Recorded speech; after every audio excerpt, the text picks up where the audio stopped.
negative 3, x to the minus 5, y to the 4 power, all of this to the negative 4 power. I'm going to separate the negative 3 from the rest of this. Let negative 3 be in its own parentheses. Let negative 3 be in a parentheses all by itself. Of course, the negative 4 will still apply to the parentheses.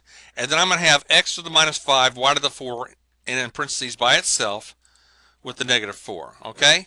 Now, negative 3 to the negative 4 power. This is a division problem, which means give me the reciprocal of this.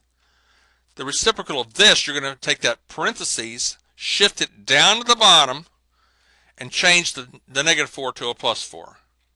This is the reciprocal of this, okay? And then negative 5 times negative 4 is a plus 20, and 4 times minus 4 is minus 16, okay? Now, this negative 3 to the 4 power, let me write it out 4 times. 1, 2, 3, 4. Multiply these two, you get 9. Multiply these two, you get minus 27.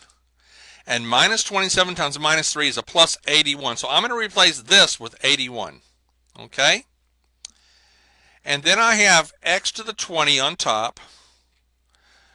This negative right here, applying to the y, the negative 16, means use the reciprocal of y. Change this to a plus 16, but use the reciprocal of y. Okay? So the 16 applies to the y. In other words, this shifts down to the bottom, makes a plus 16. So you have x to the 20 on top, and these two numbers on the bottom.